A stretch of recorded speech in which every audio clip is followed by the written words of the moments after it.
Artinya Bu Hovifah itu sudah melakukan semacam politik identitas secara implisit. Sahabat itu kan nujum, itu sangat sakral lah begitu. Nah tiba-tiba ditasbihkan dengan calon kontestan berangkatnya juga dari ruang yang problematik lah gitu. Kenapa? Karena partai politik kemudian juga para pemimpin bangsa ini hanya memperlakukan umat itu dalam lebih khusus lagi katakanlah umat Islam hanya sebatas lumbung suara aja.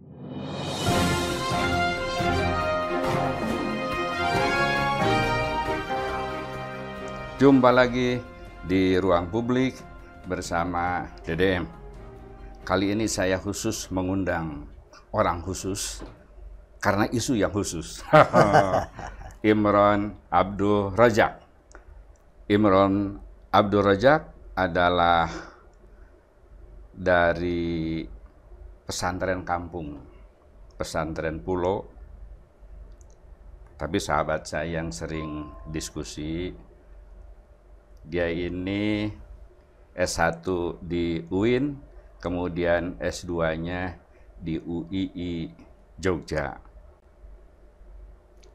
Juniornya Pak Mahfud ya. Satu alumni. Jadi dapat gelar MSI, Magister Studi Agama. Nah, Pak Imron khusus diundang untuk menanggapi isu yang menarik, yaitu yang ini viral, ada ucapan dari Gubernur Jawa Timur, kita sudah tahu semua, yang menyatakan bahwa Pak Prabowo itu ibarat Abu Bakar Siddiq dan Gibran ibarat Ali bin Abi Thalib. Tentu ini musim kampanye, pernyataan itu pun bisa ditafsirkan sebagai statement politik bahwa bahasa adalah kontestasi kekuasaan yang hegemonik dan dominan. Tentu diharapkan pernyataan itu akan diterima, internalisasi oleh Jamiah NU kira-kira. Tapi apa betul? Gimana Pak Imron? Silahkan. Jadi kalau saya melihat pernyataan dari Pak Bu Hovifah itu, kalau dalam tradisi pesantren itu, dalam disiplin ilmu balaghah itu ada yang disebut dengan tasbih. Tasbih ya. Tasbih itu adalah menyerupakan sesuatu terhadap sesuatu yang lain karena kesamaan sifat, atau disebutnya alaqah.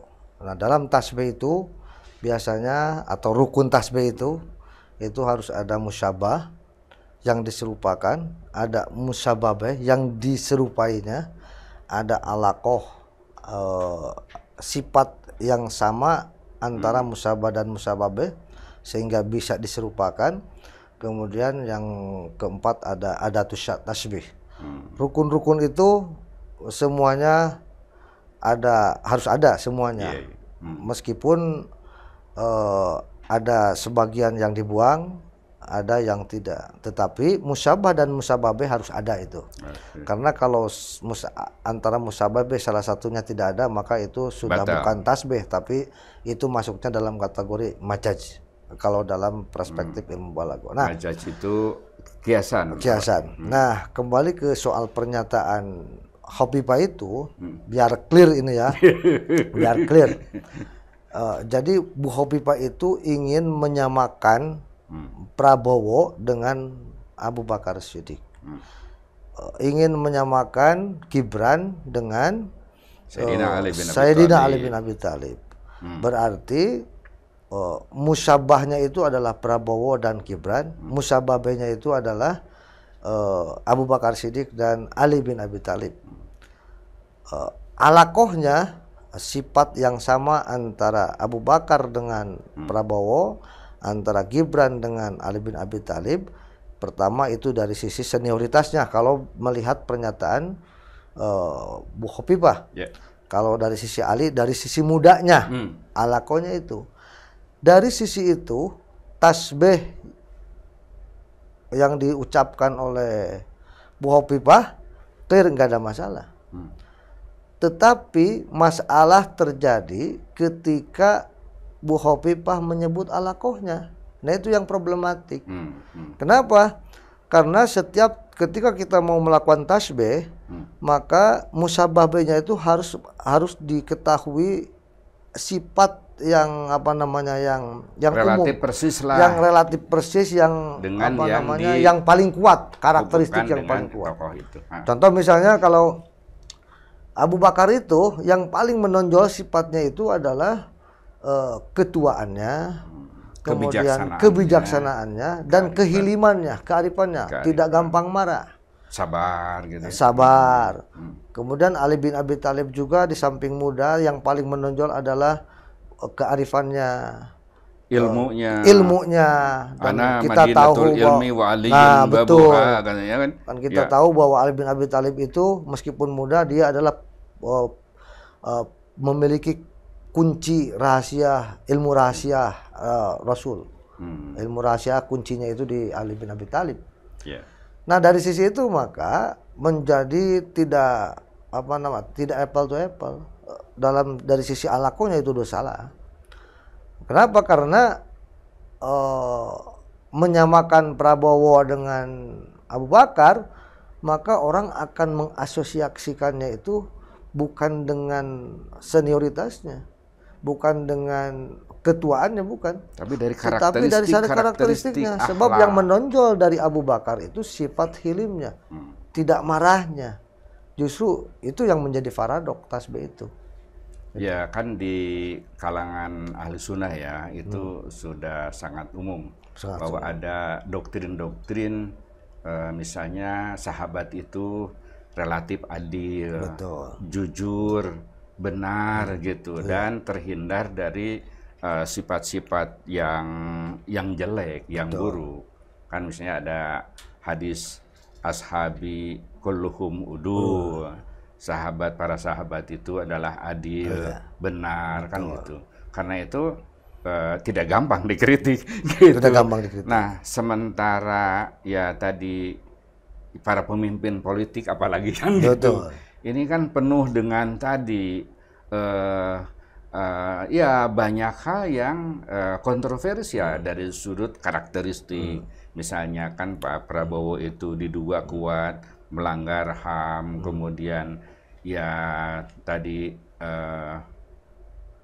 menghilangkan misalnya para aktivis, kemudian juga gampang marah kan gitu. Itu artinya kan tidak sama dengan apa yang dianalogikan oleh Bu Khofifah itu. Jadi jauh panggang dari api gitu. Gibran misalnya, bagaimana kita bisa mempertanggungjawabkan secara keilmuan, wong itu di katrol gitu kan untuk menghadapi debat gitu. Tapi kan kearifan, ilmu dan lain sebagainya jauh banget dengan Sayyidina Ali kan gitu kan. Gitu. Nah, apakah boleh kan seorang pemimpin agama kan, ya seorang organisatoris bahkan ini sebagai gubernur membuat sebuah pernyataan yang misleading seperti itu? Maksudnya apa sih Pak? Kok berlebihan amat sih? Ya pada akhirnya di tahun-tahun politik seperti ya sekarang ini, di mana Pilpres itu hanya tinggal hitungan hari, maka setiap politisi, setiap pemimpin atau yang berkontestasi atau tim sukses pasti akan melakukan segala upaya, segala cara dalam rangka meraih suara elektoral.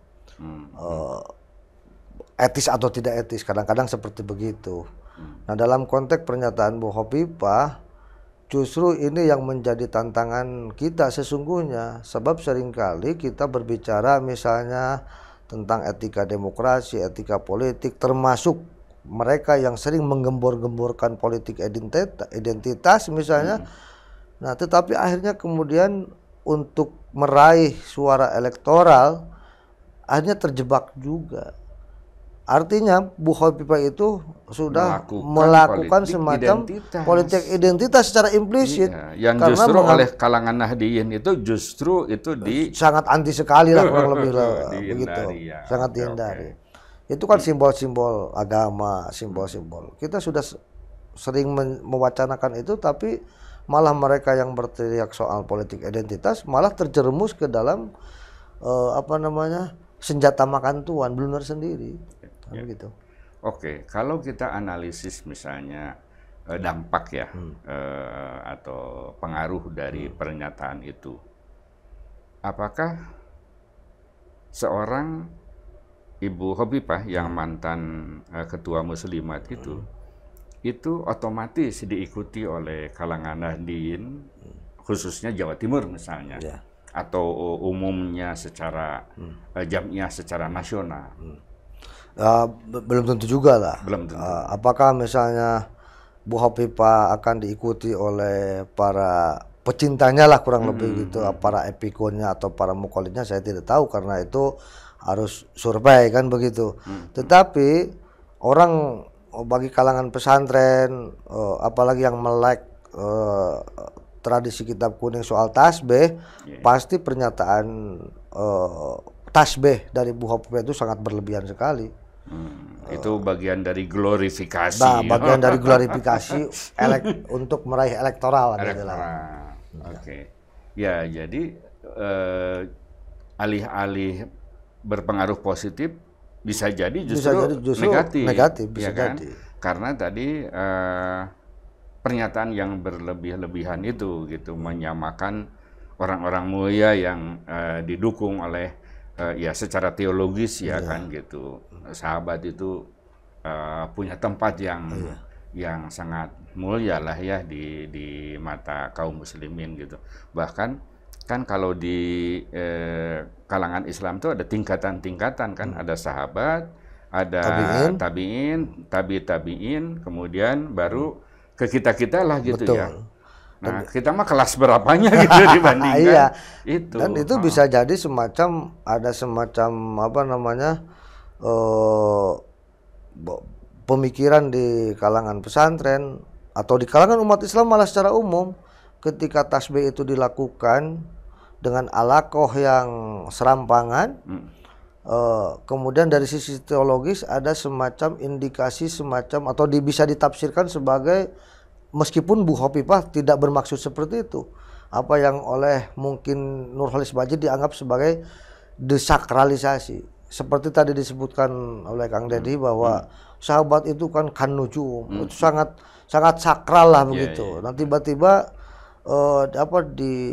ditasbihkan dengan calon kontestan berangkatnya juga dari ruang yang problematik lah gitu, secara etis kan begitu. Jadi ada semacam desakralisasi terhadap Abu Bakar dan Ali bin Abi Thalib. Jadi dari sudut para sahabat, Bu Hovifah itu melakukan desakralisasi, dari sudut Prabowo dan Gibrannya itu adalah sakralisasi. Nah, begitu, ya. Nah, itu yang berbahaya sesungguhnya. Itu yang berbahaya. Dan saya melihat itu ada semacam sakralisasi terhadap tokoh-tokoh tertentu, dan itu sangat berbahaya. Dan ini bagian dari politik identitas. Dan itu bagian dari politik identitas. Dan itu yang harus kita yang harus kita jaga dan waspada, itu ada semacam kultus individu yang dibangun terus-menerus. Pak, kenapa kok sampai sehebat itu Bu Hovifah itu melakukan kampanye pembelaan, dukungan ya? ke Prabowo dan Gibran, ya kenapa sih ngedukung, ya dukung aja lah Ya. sebagaimana biasa-biasa gitu. Iya. Apa karena terlalu banyak utang budi ke Pak Lurah misalnya? Ya boleh jadilah. Ada kepentingan-kepentingan politik tertentu, ada macam-macam lah. Tapi yang jelas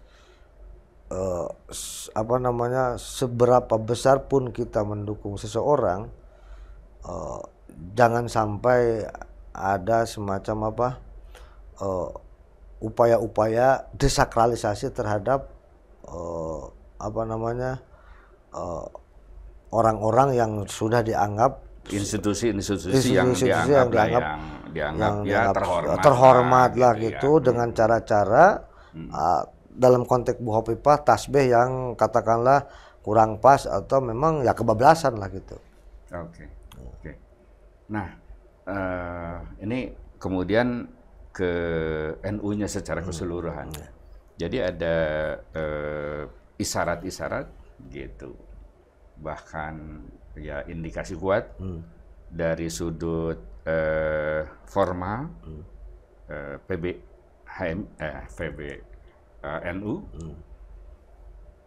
itu cenderung katanya konon mengarahkan ke nomor 2. Nah, sementara di bawah secara kultural selama ini kan karena Pak Ganjar itu istrinya Ibu Atikoh ini secara kultural NU, maka Jawa Tengah, Jawa Timur itu di awal-awal sebelum Gibran tampil sebagai cawapres itu relatif ke Ganjar kan gitu.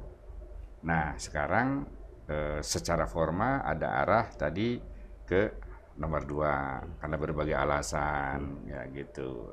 Ada Erick Thohir yang menjadi banser, dan tentu Pak Jokowi sering berkomunikasi gitu dengan pimpinan PBNU. Ini ada Caimin di nomor 1 kan. Ini gimana? Jadi ketika Ketua Umum PBNU yang baru terpilih kemarin itu kemudian membuat semacam statement dan kemudian menyampaikan visi misinya, dan kita pernah sempat mendiskusikannya, saya terus terang sangat sangat welcome dan sangat mengapresiasi di mana PBNU akan menjaga jarak dengan politik partisan, kembali ke hitoh gitu. Kembali ke hitoh kurang lebih begitulah ya. Dan itu saya sangat mengapresiasi sekali. Tetapi dalam perkembangan akhir-akhir ini tanpa perlu argumentasi yang sophisticated, orang sudah tahu lah, sudah melek politik, sudah bisa membaca dari berbagai gestur, dari berbagai gimmick dan lain sebagainya. Nampaknya PBNU mengkhianati visi misinya sendiri. Ada semacam dalam tanda petik pengerahan lah kurang lebih begitu ke pasangan tertentu. Tapi secara formal kan belum ada statement PBNU mendukung salah satu ya paslon misalnya. Betul. Ya artinya mungkin masih berargumentasi, ya belum mengkhianati hitoh, tetapi mungkin secara ya silent gimmick lah gitu. Gimmick lah. Ya contoh misalnya semua hampir yang saya lihat misalnya ketika pemecatan Ketua Kiai PBNU Haji Jawa Timur itu Kiai Haji ya itulah Mustamar itu ada indikasi-indikasi karena berbeda atau berseberangan pilihan dengan PBNU. Kenapa Bu Hovifah tidak dipecat juga? Dan yang jelas nggak mungkin lah misalnya ketua PBNU juga, kemudian PBNU juga nggak mungkin sekonyol misalnya PBNU diarahkan, nggak mungkin juga lah. Ya. Tetapi orang dari gimmick, dari gestur dan pernyataan-pernyataannya sudah kelihatan arahnya kemana. Dan saya terus terang sangat kecewa Yang padahal sebelumnya saya sudah mengapresiasi betul apa yang disampaikan, visi misi NU ke depan, apalagi dengan fikih peradabannya sangat luar biasa sekali. Ya, memang di satu sisi ada idealisasi tadi, bagaimana menempatkan organisasi secara netral dalam percaturan politik. Tetapi dalam prakteknya, ya sejarah NU memang tidak lepas dari politik praktis yang sangat ini ya, yang ya dekat lah dengan mereka. Karena itu ya tidak bisa sama sekali dan dinafikan gitu ya dalam percaturan politik sama sekali, misalnya ngambil jarak gitu. Sementara organisasi Islam yang lain, meskipun mereka juga punya pilihan, betul, gitu, pasti, tapi relatif ya lebih elegan lah gitu. Okay. Enggak terlalu ya elegan lah, jangan kelihatan lah dari pernyataan-pernyataannya arahnya kemana, atau sindir kemananya kan kelihatan betul. Publik juga tidak bodoh lah gitu, membaca gimmick kemudian gesturnya kemana-kemana ya lebih elegan. Tapi dari sudut Jam'iyah ya kan tidak otomatis apa yang di gimmick-gimmick yang diungkapkan non verbalnya gitu ya, yang diekspresikan itu bisa ditangkap dan dituruti oleh Jam'iyah kan.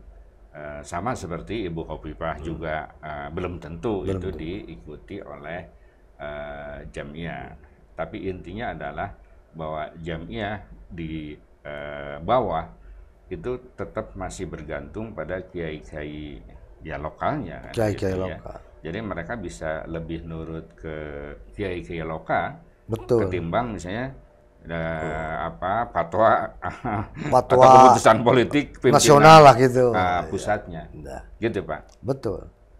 Apalagi sekarang dengan hadirnya media sosial, orang dengan mudah punya akses yang luas untuk mencari informasi tentang setiap calon. Bahkan sekarang saya melihat mereka lebih relatif lebih independen untuk menentukan pilihannya, begitu. Maka ketika ada pengerahan massa misalnya ke calon tertentu, itu tidak berkorelasi positif bahwa ia akan mencoblos pasangannya, relatif independen. Mungkin mereka hanya rame-rame aja lah, menghadiri kampanye dan lain sebagainya. Tetapi pilihannya nanti siapa yang tahu. Mereka relatif lebih independen karena akses informasinya sekarang cukup beragam dan lebih punya akses informasi tentang setiap calon cukup bagus, cukup luas lah gitu. Ya, yang menarik misalnya di Jawa Barat ini ada beberapa pesantren besar ya yang satu saat dikunjungi oleh paslon 1, kemudian dikunjungi oleh paslon 2, dikunjungi juga oleh paslon 3 gitu, dengan prinsip tadi siapapun tamu yang mau datang welcome gitu ya gitu. Itu tradisi pesantren kan, siapapun tamu yang berkunjung harus dihormati kan begitu. Ya, artinya di situ juga membuat kemungkinan ya tidak ada dukungan tunggal. Nggak ada dukungan tunggal, nggak ada dukungan tunggal. Ya terfragmentasi semua. Oke. Nah, dalam konteks demokrasi ke depan, ya umat, kalau kita melihat umat dalam konteks misalnya pilpres, pemilu itu gimana? Apakah misalnya ini bagian yang ya umat Islam tuh dari sudut elektoral kan begitu potensial gitu ya. Jadi tetap penting dalam tanda petik menaklukkan orang Islam gitu, yang tersebar di seluruh organisasi Iya, kan iya. gitu. Ini kan persoalan umat, ini kan bukan persoalan umat secara kesatuan, tapi kita bicaranya tuh umat dalam konteks organisasi-organisasi gitu kan. Dan tiap organisasi itu punya orientasi yang berbeda. Dan meskipun hampir semuanya kan tidak mengekspresikan secara Formal. Institusional kan gitu ya. Nah, jadi kalau umat dalam kaitannya dengan demokratisasi sekarang itu gimana? Jadi saya melihat bahwa demokrasi di Indonesia itu, saya pandangan orang kampung lah gitu ya. Saya melihat bahwa demokrasi di Indonesia itu masih jauh dari demokrasi substansial yang penegakan hukum, supremasi hukum, kemudian memberikan hak kebebasan kepada setiap individu untuk berekspresi dan seterusnya, kemudian untuk meningkatkan kesejahteraan dan lain sebagainya. Itu sangat masih jauh panggang dari api. Kenapa? Karena partai politik, kemudian juga para pemimpin bangsa ini hanya memperlakukan umat itu dalam lebih khusus lagi katakanlah umat Islam hanya sebatas Suara. lumbung suara aja untuk Objek lah ya. untuk objek hajatan 5 tahunan secara nasional. Setelah itu mereka ditinggalkan begitu saja. Dan itu selalu selalu diulang-ulang begitu. Apalagi sekarang liberalisme kita, liberalisme politik yang identik dengan uang. Kenapa? Karena memang pemilih kita, bayangkan liberalisme politik tidak berkorelasi dengan tingkat pendidikan yang cukup. Akhirnya kemudian yang terjadi apa? Yang terjadi adalah yaitu jual beli suara dan lain sebagainya. Dan maka demokrasi pun menjadi tidak berkualitas. Itu. Pak, minum dulu. Oke, siap. Terima kasih. Ya.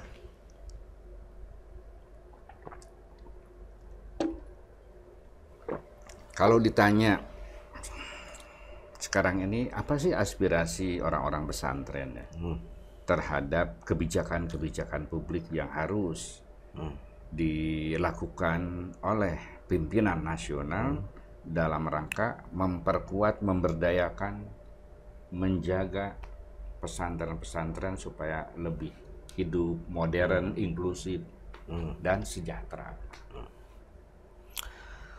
Ya, secara umum pendidikan dalam arti luas, bukan hanya pesantren, itu yang harus menjadi prioritas utama setiap pemimpin kita ke depan. Apalagi kita konon katanya 2045 itu adalah Indonesia emas. 100 tahun kita merdeka, dan menjadi omong kosong kalau SDM-nya tidak dipersiapkan. Maka prioritas kita adalah pendidikan secara umum. Nah, berkaitan dengan pesantren, menjadi sangat penting karena pesantren dianggap sebagai pendidikan paling tua di Indonesia. Keberadaan pesantren itu lebih jauh sebelum Indonesia lahir. Jadi pesantren ada sebelum Indonesia lahir. Karena itu menjadi sangat strategis dan menjadi sangat konyol dan tidak punya hati nurani kalau pemimpin kita ke depan itu tidak memperhatikan pesantren. Dan pesantren itu adalah bentengnya Indonesia ke depan, karena disitulah soal akhlak dan lain sebagainya, kearifan lokal dan seterusnya. Terlepas dari itu semua, teman-teman atau kalangan pesantren tetap saja menginginkan semacam supremasi hukum, penegakan hukum, kemudian pemberantasan korupsi yang harus betul-betul dilakukan sebaik mungkin dan setegas mungkin. Bahkan saya Pak Deddy, saya punya pemikiran bahwa sesungguhnya bukan ini sekarang kan sedang ramai penyitaan aset,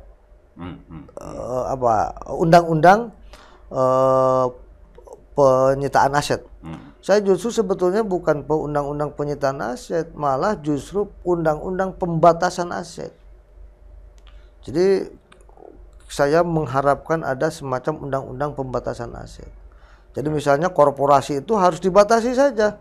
Berapa triliun misalnya aset yang bisa dikelola. Sisanya bisa dikuasai oleh negara. Kekayaan individu misalnya berapa triliun. Kalau lebihnya maka itu harus dikelola oleh negara. Oke. Gitu. Itulah obrol-obrol saya dengan Imron Abdul Razak, seorang kiai dari pesantren tetapi pandangan-pandangannya mencerahkan. Sampai jumpa.